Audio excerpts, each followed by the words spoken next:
Halo teman-teman semua, saya Selanipta Rashida akan menjelaskan tentang sistem pencernaan pada manusia. Nanti saya akan menjelaskan tentang proses pencernaan pada manusia. Sistem pencernaan merupakan proses pemecahan makanan menjadi molekul sederhana yang melibatkan organ-organ dan kelenjar pencernaan.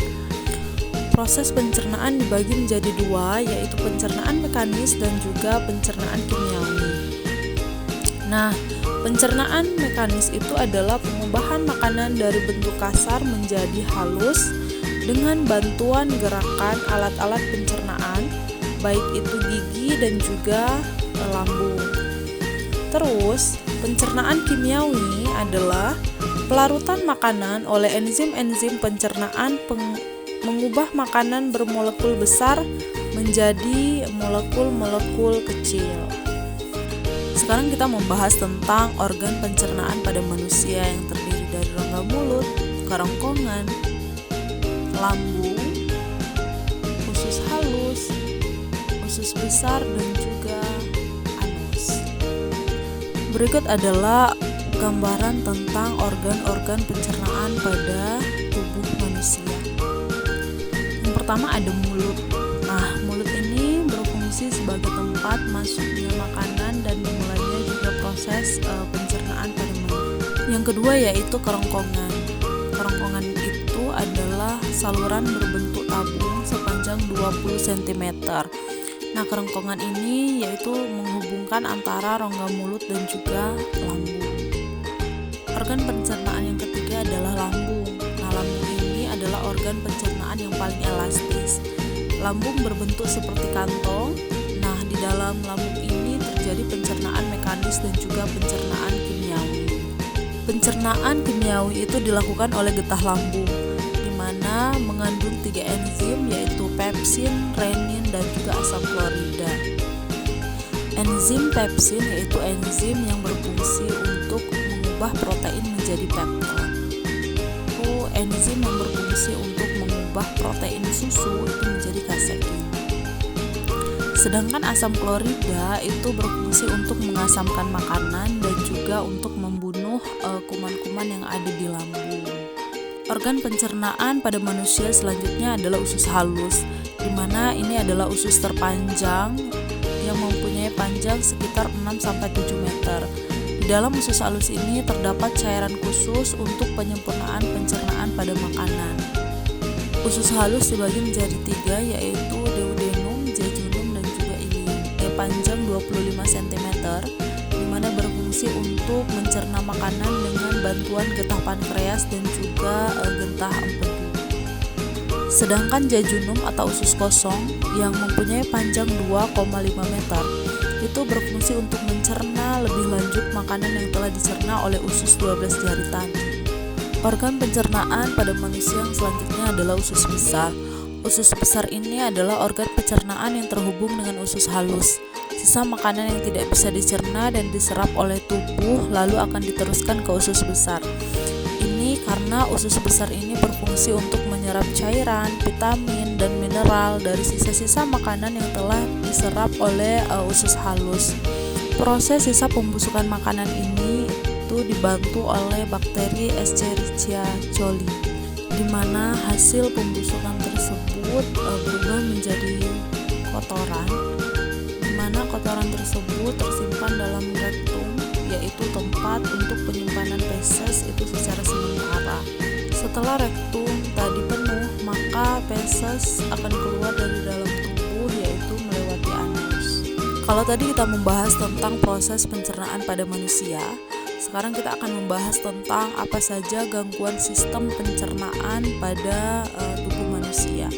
Beberapa gangguan pencernaan pada manusia yaitu ada serostomia, parotitis, gastritis, ulkus, hemoroid, apendisitis, diare, dan juga konstipasi. Yang pertama, serostomia. Gejala dari serostomia yaitu mulut kering, bibir pecah-pecah, terdapat bercak putih pada lidah, sulit mencerna makanan. Hal ini disebabkan oleh terjadinya gangguan pada pusat ludah dan saraf pembawaan sang ludah. juga disebabkan oleh adanya perubahan komposisi faal elektron. Selanjutnya yaitu parotitis atau gondongan. Gejalanya adalah pembengkakan pada kelenjar parotis, menimbulkan rasa nyeri, demam, kelelahan. Kulit pada area kelenjar parotis tampak kemerahan. Hal ini disebabkan oleh adanya virus, bakteri, jamur kelenjar parotis, dan juga adanya batu pada saluran air liur. Selanjutnya adalah gastritis, yaitu merupakan penyakit peradangan atau pembengkakan pada mukosa lambung. Gejalanya adalah nyeri di ulu hati, merasa mual, tidak nafsu makan, penurunan berat badan, perih terasa terbakar. Hal ini disebabkan adanya iritasi atau infeksi pada lambung, pola makan yang tidak teratur. Yang keempat adalah ulkus atau tukak lambung. Gejalanya adalah ditandai dengan adanya luka pada dinding lambung, nyeri di ulu hati, merasa mual, tidak nafsu makan. Hal ini disebabkan oleh gastritis yang tidak diatasi, infeksi bakteri Helicobacter pylori pada mukosa lambung. Yang selanjutnya ada appendicitis. Ini disebut juga dengan penyakit usus buntu. Biasanya ditandai dengan gejala nyeri pada perut, kehilangan nafsu makan, mual, demam, tidak bisa buang gas. Hal ini disebabkan oleh adanya peradangan atau infeksi pada umbai cacing, pertumbuhan parasit yang menyumbat rongga usus. Selanjutnya adalah diare.